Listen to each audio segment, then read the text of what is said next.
Bonsoir mes chers élèves. De l'une des classes de l'établissement Ibn Khatib de l'enseignement privé ainsi que les cours de soutien scolaire, je vous propose des exercices concernant la dernière leçon du travail et puissance d'une force. Alors le premier exercice, je vais vous exposer les énoncés ou bien les données. Il s'agit d'un skieur que j'ai représenté avec ce trait qui monte une pente, une piste sous forme d'une pente qui forme un angle alpha avec l'horizontale, alpha égale à 25 degrés Celsius. Le skieur, son poids est 750 newtons. Le skieur est entraîné, ça veut dire étiré par un câble lié à une téléphérique. Ce câble donc exerce une tension F d'intensité 370 newtons. Donc le skieur se déplace du point A vers le point B et la distance AB c'est 350 mètres. Bêta, c'est l'angle que fait le câble avec la direction qui est parallèle au plan ou bien à la piste. Alors les forces de frottement qu'exerce la surface de la piste sur le skieur sont assimilées à une force petit f d'intensité 26 newtons. Voilà les données. La première question est de recopier ce schéma simplifié. Alors vous n'allez pas dessiner le skieur, représenter le skieur par un trait pour faciliter le schéma. Alors donc recopier le schéma et préciser sur le schéma les différentes forces appliquées sur le skieur. C'est la première question. Donc premièrement, représenter qualitativement, bien sûr, sans échelle, qualitativement, les forces exercées sur le skieur qu'on va noter par S pour simplifier. Exercées sur le skieur qu'on notera par S. Voilà. Alors tout d'abord, je dois faire l'inventaire de ces forces. Donc S est semi-A. La force F, donc force d'attraction,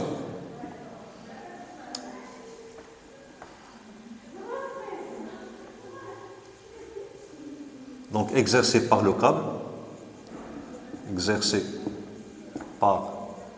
câble, Alors voilà le câble.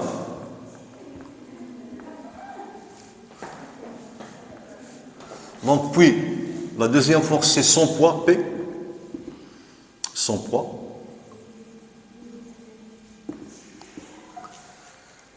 Et puis, donc la troisième force c'est la réaction de la piste. R, réaction de la piste. Alors voilà les trois forces auxquelles est soumis le skieur. Donc je vais représenter ces forces sur la figure. Je le représente qualitativement, ça veut dire sans avoir besoin d'une échelle. Alors donc voilà pour le poids, donc elle est exercée au niveau de centre de gravité du skieur. Voilà P.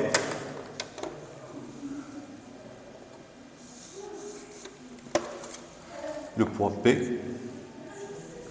Je vais changer de marqueur. Je vais essayer avec le bleu pour que les forces soient bien distinguées. Le poids. Alors voilà le poids P.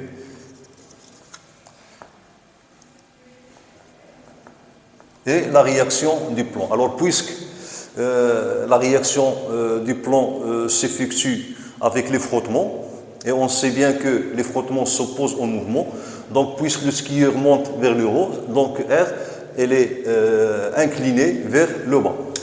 Et voilà la force R. Ok, donc je le représente qualitativement. La force R.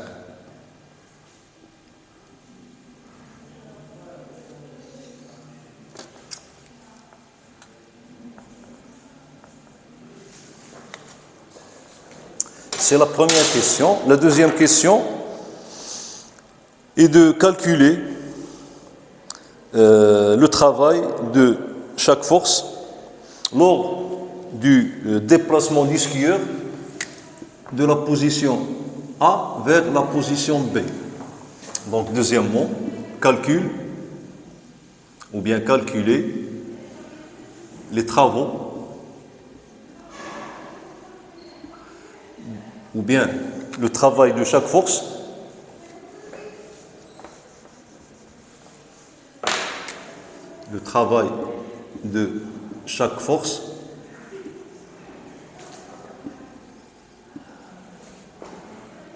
lors du déplacement de S de A vers B. Alors, commençons par calculer le travail de F.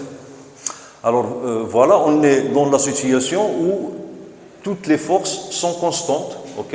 R est constante, P est constante, F est constante. Donc, on applique directement la formule suivante.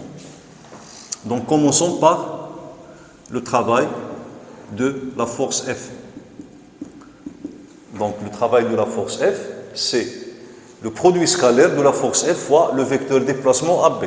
F, produit scalaire, vecteur déplacement AB. Et comme on nous donne l'angle que fait F avec la direction du vecteur AB, donc on applique directement la méthode géométrique. Donc égal à F fois AB fois cosinus bêta. Bon, voilà l'expression de cette force. Alors moi, je n'ai pas calculé le travail de F, donc vous allez prendre vos calculatrices et calculer ce travail. Bon, s'il y a des conversions, je peux faire. AB est donné en mètres, donc pas la peine. Donc directement, je multiplie F, application numérique, travail de F, de A vers B, ok. Même chose ici, de A vers B, de A vers B, ok. Égal à F, donc l'intensité de F c'est 370, multiplié par la longueur du vecteur AB c'est 350, fois cosinus de combien? De 22 degrés. Bon, je passe au deuxième travail, donc le travail de la réaction du plan R de A vers B. Alors, on sait tous que la réaction du plan a deux effets. L'effet qui empêche le corps de pénétrer dans la piste, ok, il est représenté par la composante normale de R, et l'autre effet qui s'oppose au mouvement de S, et il est représenté par la force F qui est la force effective des frottements. Ok. Donc, décomposons R. Alors, R a deux composantes. La composante normale, voilà, qui est perpendiculaire au plan. Donc là, j'ai Rn.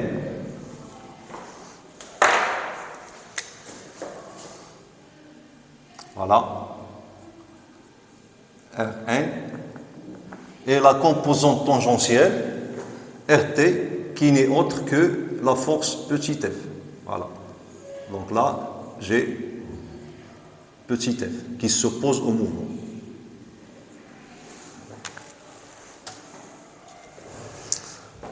Bon, égal à R, produit scalaire AB. Bon, décomposons.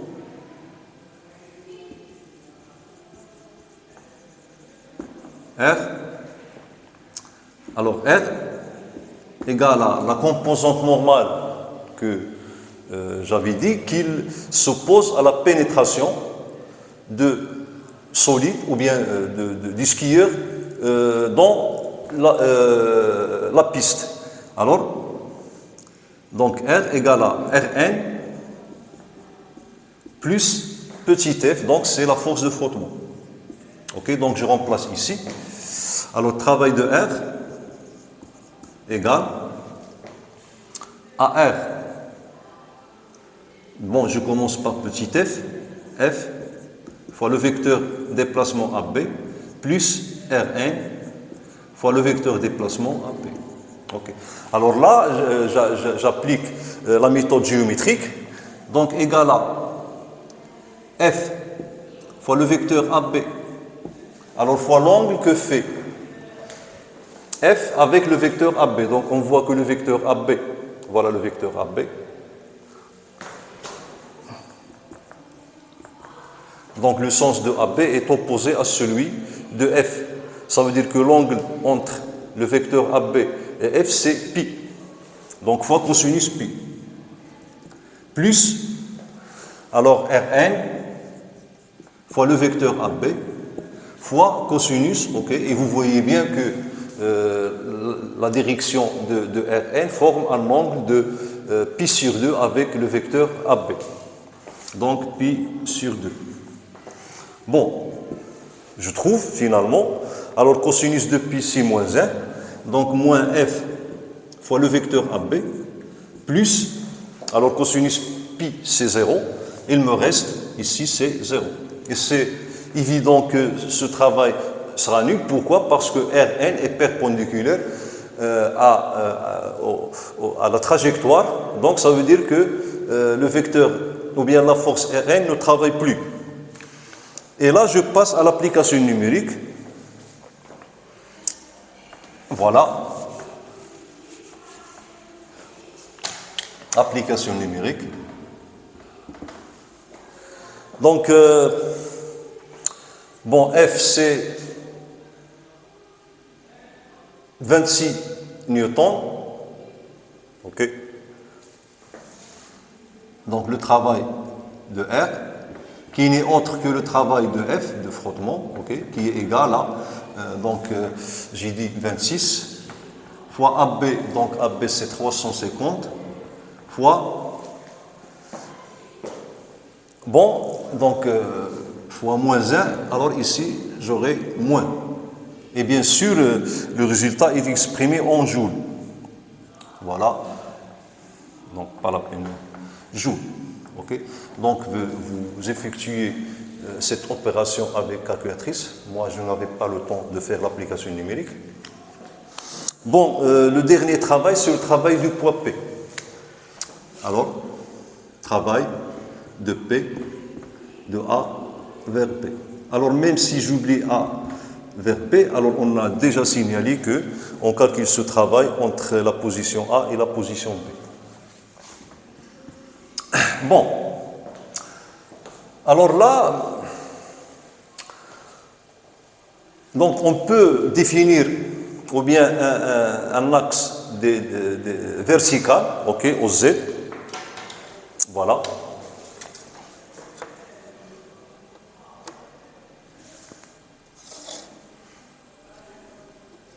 Qu'on prend son sens vers le haut, voilà le vecteur K. Et ici, l'origine, c'est O'. Et je détermine le code de B, donc c'est ZB, le code de A est ZA, et j'applique la formule qu'on a déjà vue, donc égal à moins. Pourquoi moins? Parce que OZ est dirigé vers le haut, moins mg fois delta z.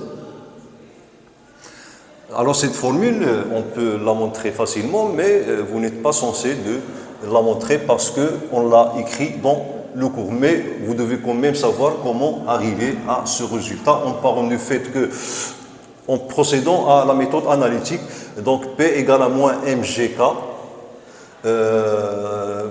produit scalaire du vecteur AB, et puis on exprime AB dans notre repère et P dans le repère, on arrive à ce résultat.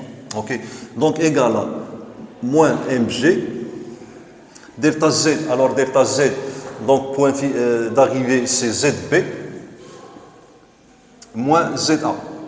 Et avant de calculer le poids, chaque fois que je veux calculer le poids, je dois deviner si le poids, ou bien le travail du poids est résistant, ou bien moteur. Puis, lorsque je trouve mon résultat, je la compare avec ma devinette. Donc, je dois trouver ce que j'ai deviné. Et d'après les énoncés, le skieur monte vers le haut. Alors, il est évident que le travail du poids est résistant puisque le poids P s'oppose au mouvement. Donc, je dois trouver un résultat négatif. Le travail du poids est négatif. Donc, je dois trouver un résultat négatif. Ok. Donc, là, je dois exprimer ZB moins ZA. Alors, ZB moins ZA, je l'exprime en fonction de la distance AB. Donc, je projette cette... Ok, donc je translate ce segment, ok, ici, ok. Voilà, j'efface AB pour ne pas alourdir l'écriture, pardon. Voilà. Alors, ZB moins ZA, ok, c'est cette longueur-là, ok. Donc ici, j'ai delta Z, puisque delta Z est positif dans ce cas. Et on voit bien que et alpha se trouve ici, okay, parce que ici j'ai deux droites parallèles et là une séquence, et d'après les mathématiques, voilà, donc j'ai ici alpha. Donc vous voyez bien que delta Z, tout simplement, égale à sinus alpha fois AB, puisque sinus alpha égale à l'opposé sur l'hypoténuse.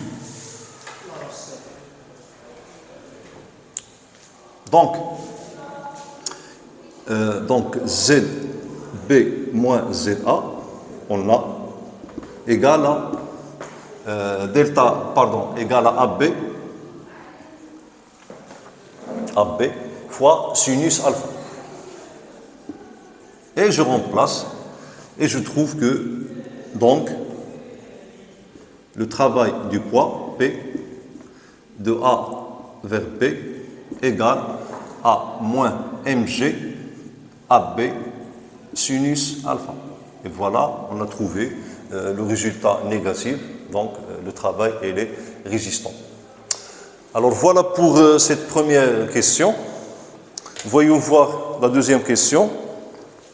Alors ils nous disent de calculer la puissance moyenne du poids et de la force F. La puissance moyenne du poids et de la force F. Bon, je vais répondre à cette question ici. La force F, grand F, ok? La force, cette force-là, F.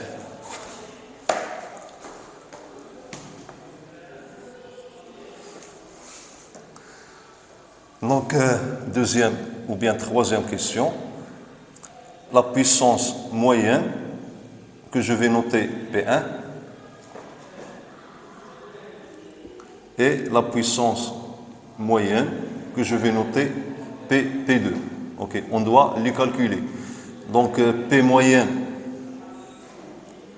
avec P moyenne 1, c'est pour la force P.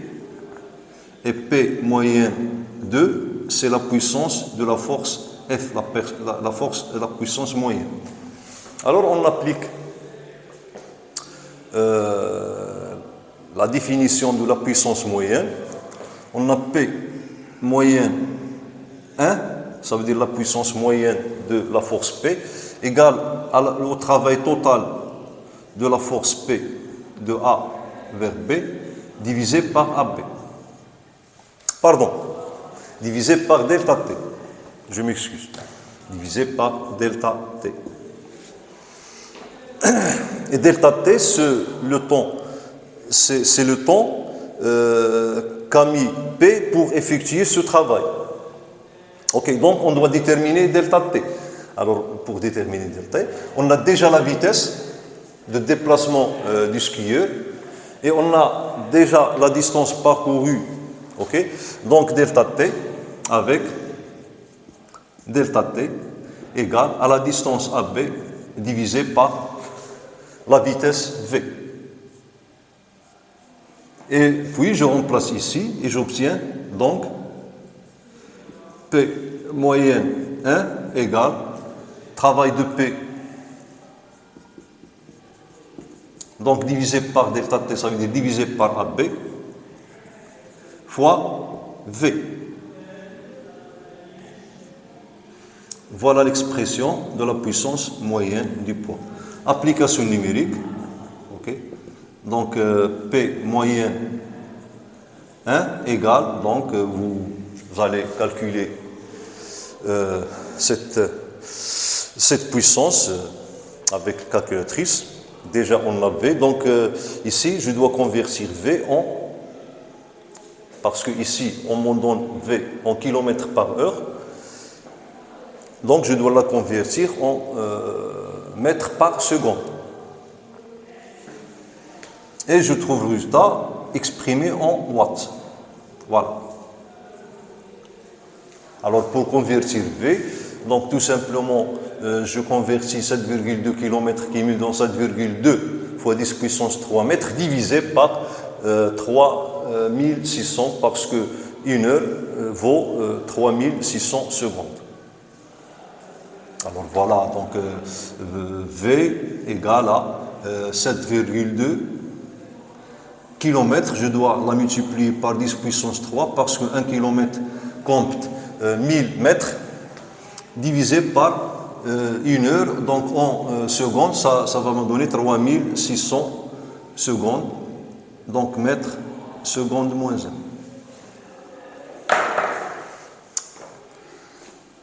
Et finalement, je dois déterminer la puissance moyenne, ou bien calculer la puissance moyenne de la force F.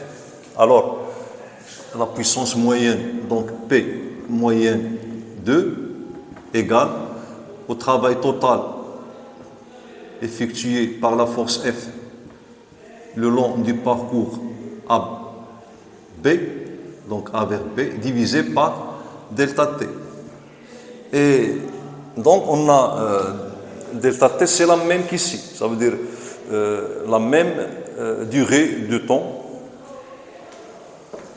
Puis je remplace cette delta T par son expression, je trouve que P moyenne 2 égale à travail de F de A vers B, donc on l'a déjà calculé ici, c'est F. Donc ici, pas la peine de passer par cette expression.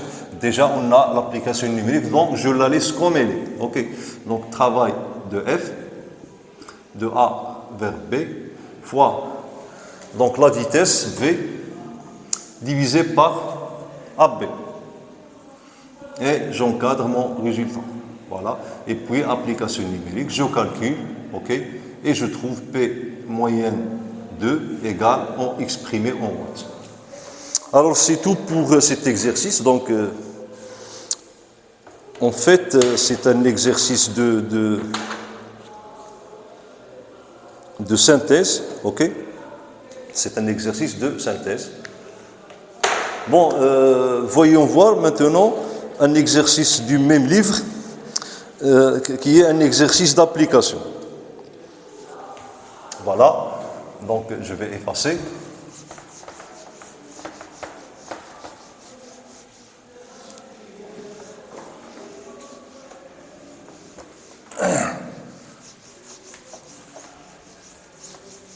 Alors, il s'agit d'une barre ou bien d'une tige qui est en rotation autour d'un axe horizontal. Donc, on considère une tige homogène de masse M égale à 200 grammes. Voilà, tige homogène de masse M égale à 200 grammes.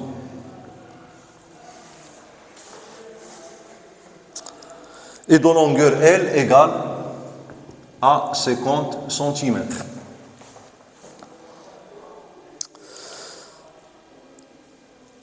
En rotation autour d'un axe fixe horizontal qui passe par haut. Ok. Donc c'est comme si on a voilà l'axe horizontal et la tige. Ok, voilà. Donc l'axe horizontal elle est perpendiculaire au tableau et voilà notre tige qui est en rotation autour de cet axe. Ok. Donc il peut tourner autour de l'axe delta. Bon, on libère la tige d'une position initiale qui forme un angle alpha avec l'axe vertical orienté vers le haut. C'est l'axe des côtes. Voilà, donc je vais utiliser la règle pour avoir un schéma bien clair. Donc je commence par tracer notre axe des Z, voilà, l'axe des Z, voilà. L'origine de cet axe se trouve ici haut. Là, j'ai le vecteur unitaire K et delta, il est perpendiculaire à cet axe, ok, delta, voilà delta. Alors la tige, initialement, il forme un angle alpha de 45 degrés. Voilà, 45 degrés. Donc, je n'ai pas le rapporteur, je trace qualitativement cet angle. Ok, donc 45 degrés. Voilà notre tige. Alors, voilà sa position initiale, alpha. Donc, alpha égale à 45 degrés. Donc, on libère notre tige. Ok. Alors, sous l'action, bien sûr, de son poids, elle va faire une rotation vers le bas, voilà, dans ce sens, ok. Et on veut calculer le travail de cette tige, pardon, le travail effectué par le poids de cette tige lorsqu'il passe par la première fois par la direction de l'axe OZ. Okay. Ça veut dire dès qu'on lâche la tige, elle va tourner. Et lorsqu'il passe par la première fois par la direction au Z, là, on va calculer le travail, okay, qu'a effectué la force F, depuis la libération de la tige jusqu'à passage par la première fois de la direction, voilà, cette direction au Z. Donc, c'est la question. Ok, donc je vais écrire la question. Bon, là, donc, on lâche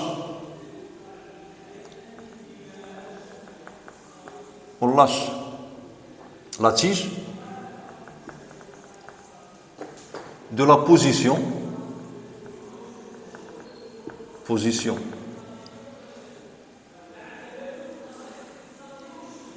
qui forme dans la direction de la position, dans la direction forme l'angle alpha avec l'axe OZ. Bon, calculons ou bien calculer le travail du poids P de la tige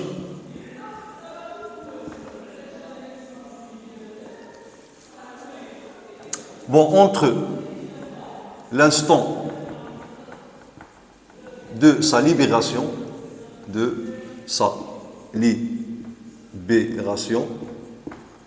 et l'instant de son passage pour la première fois de la direction verticale,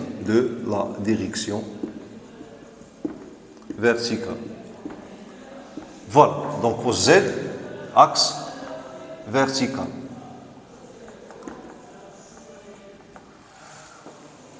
Bon, donc la tige, elle est homogène, ça veut dire que son centre de gravité se trouve en son milieu. Voilà le centre de gravité de la tige.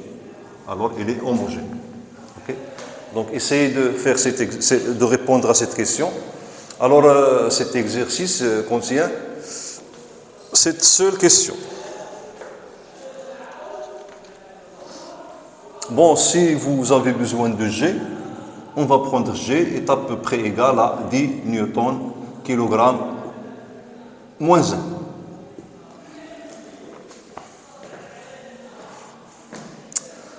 Alors, lorsqu'il s'agit du travail du poids, donc toujours on procède par la méthode analytique, on applique la relation, on a travail de P, alors de alpha 1 vers alpha 2, ou bien de la position ici, la position de l'espace que je vais nommer G1, ok. Et lorsque la tige va tourner, alors G, elle va décrire une trajectoire circulaire. Ok. Bon, voilà. Et voilà. Donc G passe par.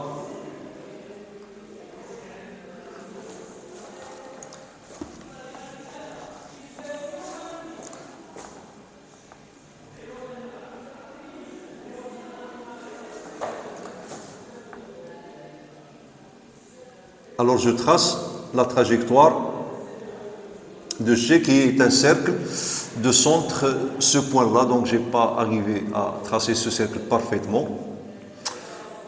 Bon là, bon c'est pas moi, ok, voilà.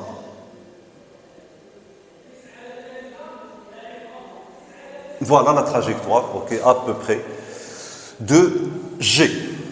Ok, alors G2. Bon, G, c'est un point matériel qui appartient à la tige. G1 et G2 sont deux points de l'espace. Donc, voilà, donc travail de P de G1 vers G2. Ça veut dire G1 est la position qu'occupe G à l'instant T1 et G2, ou bien à l'instant initial, et G2 est la position qu'occupe le centre de gravité de la tige à l'instant T2. Alors, égal, toujours, on a donc choisi l'axe OZ dirigé vers le haut, donc j'écris moins mg delta z. Ok. Bon, on pourra utiliser une formule. Bon, cette formule, moi, je n'ai pas que les élèves l'utilisent parce que ils apprennent cette formule et oublient toutes les étapes qui nous permettent de trouver cette formule-là qui tient compte du code de la position initiale et code de la position finale. Bon, cette formule, alors on pose H égale à la valeur absolue de delta Z. Alors c'est la hauteur avec lequel soit le solide a descendu ou bien a monté. Et on écrit donc travail de P égale à mgh.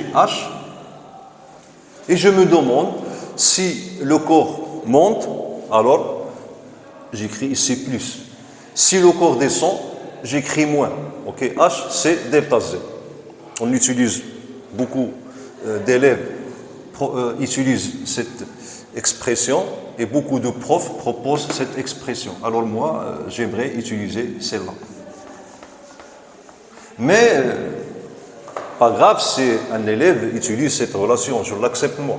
La relation où on exprime travail de P avec, en fonction de la hauteur.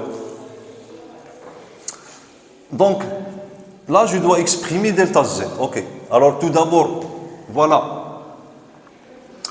Donc, voilà l'angle alpha. Alors, je projette Z1 sur l'axe OZ, ok, pour désigner Z. Bon, je vais l'appeler 1, ok. Et voilà, ici, j'ai Z2. Ok, Z1, Z2. Donc je dois déterminer Z1, Z2 en fonction de alpha et de la longueur L de la tige. Bon, commençons par Z1. Alors, donc, tout d'abord, j'écris moins mg, facteur de la position, ou bien du code de la position finale, c'est Z2 moins Z1.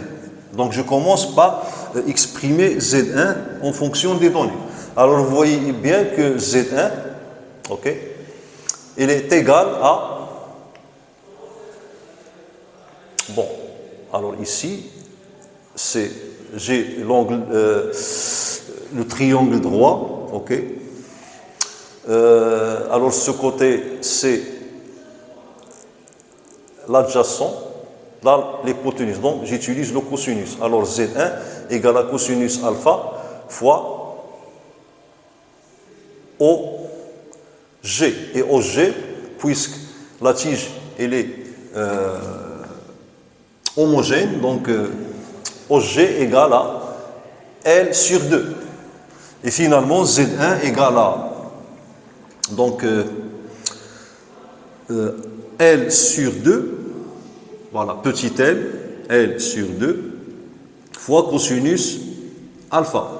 Alors cosinus alpha égale à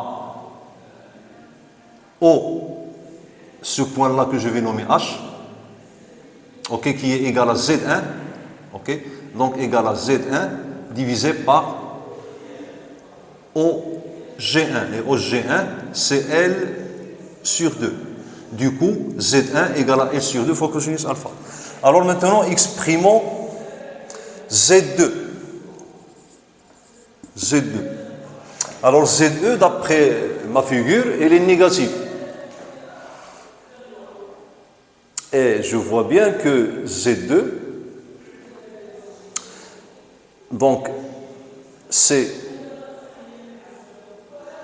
cette longueur G2H, mais je l'affecte d'un signe moins, puisque, pardon, excusez-moi, Z2 n'est autre que, ici, lorsque la tige passe par cette direction, G coïncide avec G2. Ça veut dire que Z2 égale à moins demi-longueur de la tige. Ok, Z2 égale à moins L sur 2. Ok, parce que Z2, elle est négative. Et finalement, donc, delta Z, qui est égal à Z2 moins Z1, sera égal. Donc, Z2, c'est moins L sur 2, moins L sur 2 cosinus alpha. Alors là, je factorise par moins L sur 2 et j'obtiens égal à moins L sur 2 facteur de 1 plus cosinus alpha.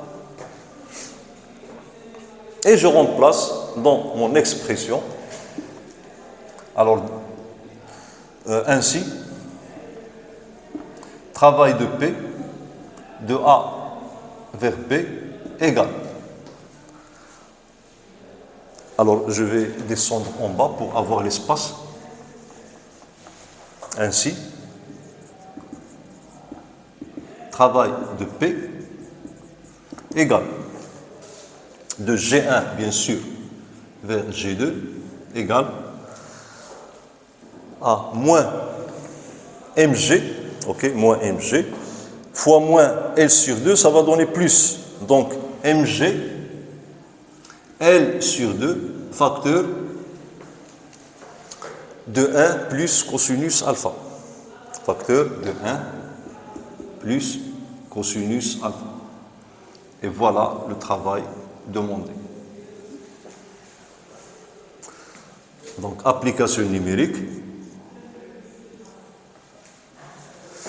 Bon, voilà, M200 grammes, je la convertis en kilogrammes, ça va donner 0,2 kg. L, je dois la convertir en mètres. Ok, donc toujours je dois faire attention aux unités. Alors M égale à 0,2 kg, L égale à 0,5 mètres. Voilà, donc, et en utilisant la calculatrice, je dois m'assurer qu'elle est réglée sur le degré et pas le grade ou bien le radian. Voilà, donc c'est tout pour cet exercice. Ok, donc on a commencé par exprimer le travail de P. Ok, et puis j'ai exprimé Z1 en fonction des données. Z1 elle est positive. Dans un deuxième temps, j'ai exprimé Z2 en fonction de données, et puisque Z2 est négatif, ok, parce que voilà l'origine de mon axe, ok, donc Z2 négatif, et Z2 c'est moins L sur 2, voilà. Puis delta Z, Z2 moins Z1, alors Z2 c'est moins L sur 2, moins L sur 2 cosinus alpha, donc j'ai factorisé avec moins L sur 2, et j'obtiens moins L sur 2, 1 plus cosinus alpha, et finalement voilà l'expression du travail, et elle est sûrement positive. Alors, donc, parce que je sais d'avance que le travail est moteur, puisque la tige est entraînée par son poids vers le bas. Ça veut dire que ce mouvement de la tige est dû uniquement à l'attraction ou bien à l'attraction terrestre, ça veut dire à l'action de la Terre sur mon solide. Voilà donc pour cet exercice. J'espère que vous avez bien compris. Bon, la séance prochaine, je vais donc traiter avec vous un exercice lié à la puissance. Alors merci pour votre attention.